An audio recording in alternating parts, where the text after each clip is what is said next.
Alrighty guys, welcome to my channel. My name is Bryson Smith, and here on this channel I like to talk about things. I like to have open conversation about things that are hopefully going to give us a better quality of life, right? And today we're going to be talking about the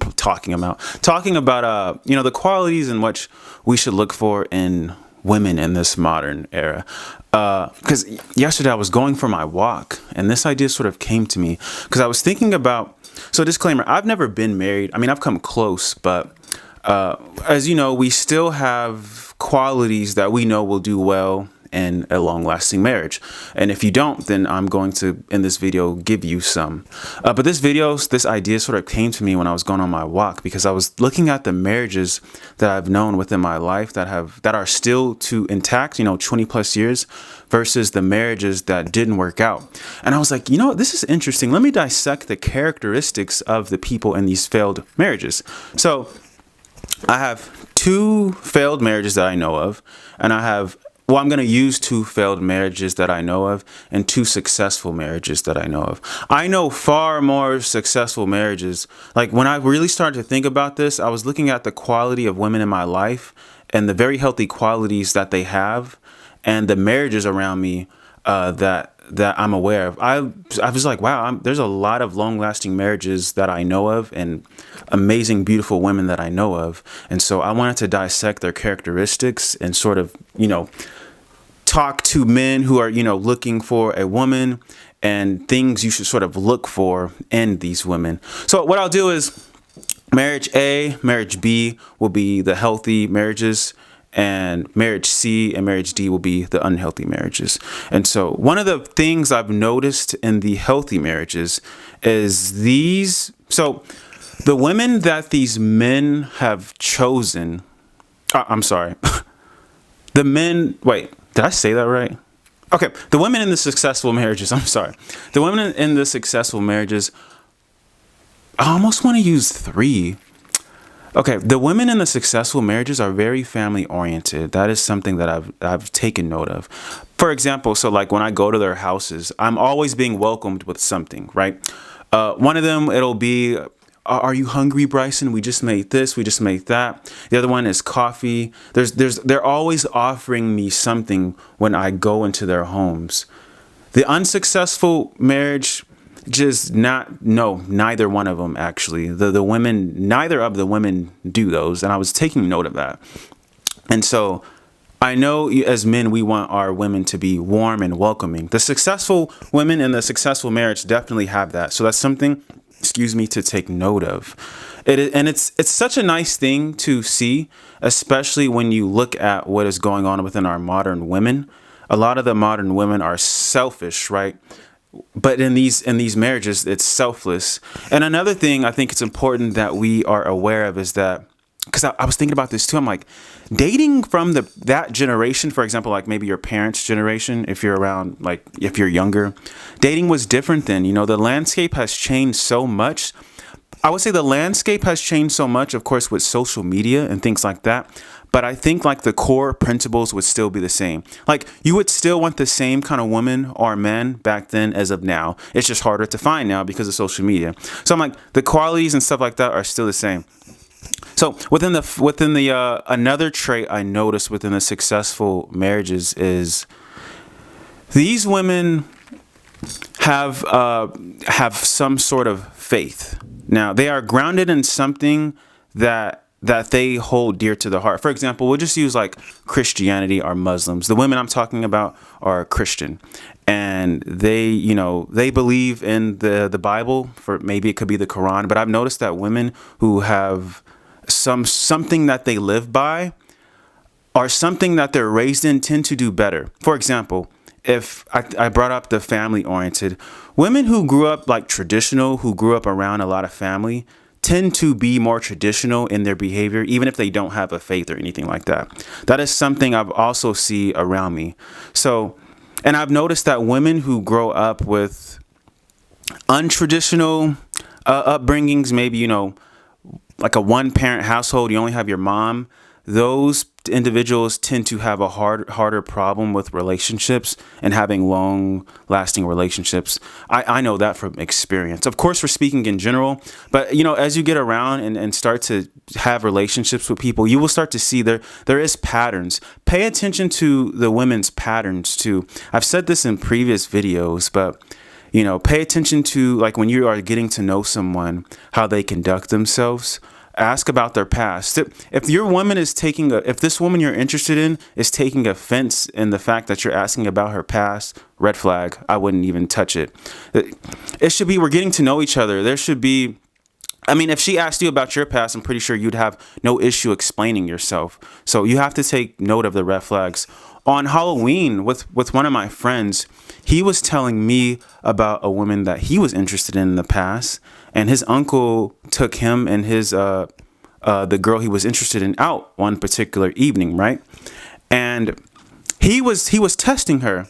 And I found that to be funny because, you always hear about how women are testing men, but apparently now it's starting to be reversed. He said he was testing her after they ate their food. He was waiting for her to say thank you to his uncle.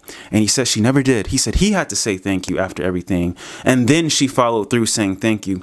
That was like the icing on the cake for him because she was already on thin ice. He said that she was used to getting her way and everything. He said it could be because she was an only child and she was spoiled. So she was used to always having her way. So he didn't like that. And, after that experience, he kind of pretty much discarded her. Or I don't want to say discarded, but that relationship didn't pan out. And to this day, they don't really talk much. So pay attention to stuff like that. I will say in these successful marriages so as a man, it is very important that you are focused on something and you are getting your finances together. The men in these successful marriages both have nice paying jobs. And when I say nice, I mean they're doing well for themselves. They would do well without their women in their lives. This is very important that you guys are focused on something other than your woman. As we know, women are hypergamous by nature. So you want to put it like this. You want to serve as the sun in this relationship, and your woman should be like the planet orbiting around you. Okay. Women want to support you, right? They're there to support you in your goal and what you have going on. And they will love to do it. When a woman is with a man like that, she will want to support you. It'll be a natural type of thing. So make sure you have something going on in your life, and maybe you're not financially stable there. That's okay. When a woman sees that you have something going on for yourself, again, I know this from experience, she will be there to support that. It's when you have nothing going on for yourself. Because if you have nothing going on for yourself and you are making this woman your priority, she will leave you 100%.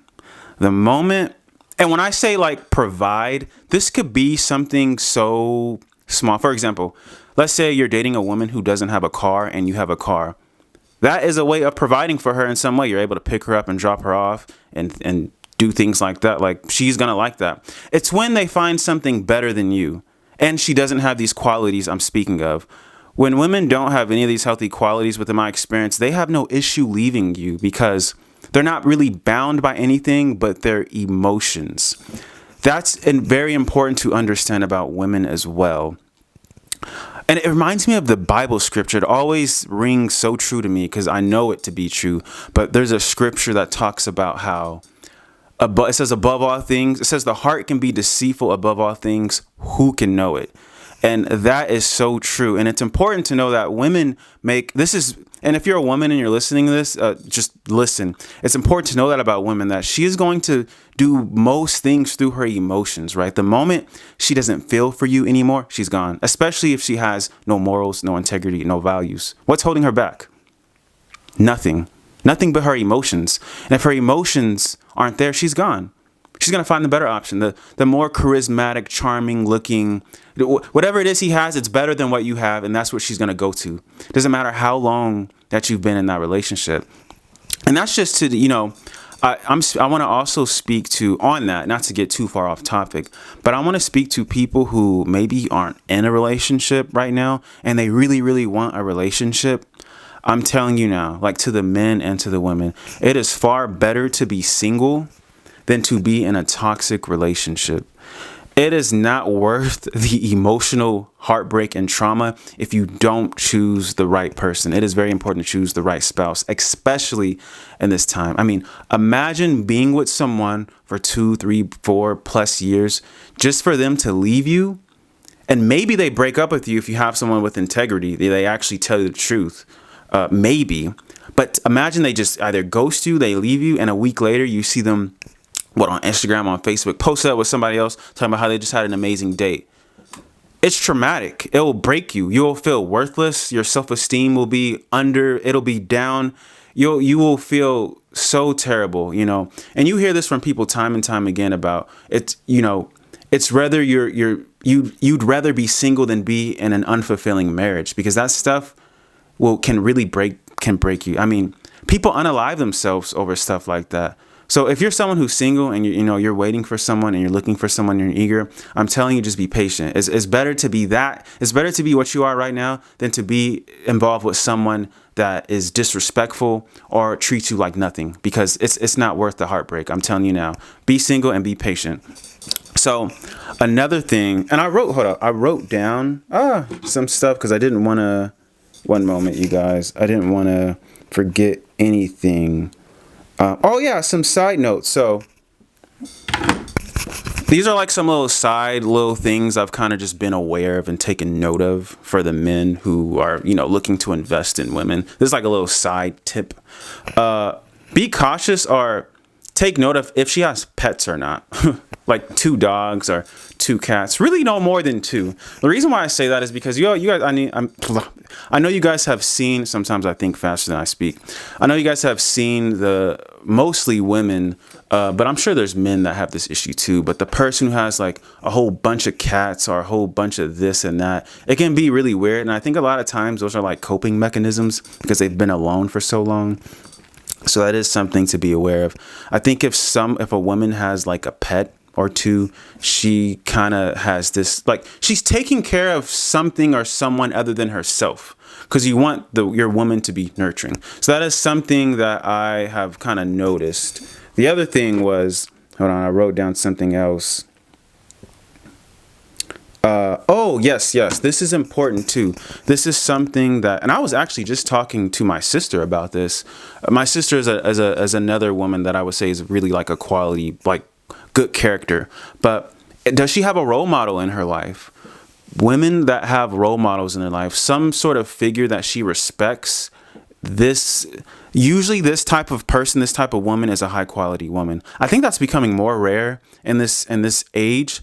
But if you do happen to come across a woman that has that, take note of that. Take note I think you can go pretty far with that. So with the failed marriages, I want to say that the men in those marriages, they weren't doing so well financially. In fact, one of them even got convicted, and they both have failed marriages. And finances aren't everything, but they are very important. The men were not being providers. One of them was extremely passive. I think I mentioned that, like she left him for a year, came back, and he still let her into his life, which I think is crazy. Never be that man. Your woman is never going to respect you. In order for you to have a fulfilling relationship, I would imagine marriage, of course, your woman has to respect you. And to stay in that respected lane, you really have to keep you first. And I mean that not in a selfish way, but think of it like this. I have to keep me together so that I can keep my woman and my family together. That is the frame of mind you want to have. You want to be the man, right? You want to be in a healthy frame of mind. I got to keep my job, keep this together. That way I can handle you and the kids if you guys have kids. So that's what I want to say about that. What other good qualities that I've seen in these successful marriages? I think that was pretty much it. Very family, oriented, very welcoming, very traditional. And they respect and love their husbands. Each of them have unique relationships with each other in that. Like one of them, for example, they have a very friend-like relationship, but I think that's because they do everything together. They even have the same work together. So they spend a bit more time together than the others. But all of the men in the successful marriages are hard workers and they're family people, and the women are similar in that way. And for the unsuccessful ones, the men's were terrible providers and very, very passive men and docile. So that's kind of what I wanted to leave with you guys. Tell me what you guys think. If you've seen, if there's any successful marriages in your life and there's qualities that you have noticed about the men and the women that you would want in your spouse, talk about that down below, and talk about the failed marriages that you may know, or failed relationships too, and things that you've just seen that won't do well in a relationship in the long run, or things that will do well in the relationship in the long run. So if you've gotten this far, thank you. I appreciate you. If you are interested in buying one of my ebooks on my website, I will have that down in the description. I like to write about like relationships and stuff, and so you could check that out in the description. And if you want to book a one-on-one session with me, if you're struggling with low self-esteem or anything of that nature, you can email me. Excuse me. So you guys have a blessed day. I'll see you guys next time.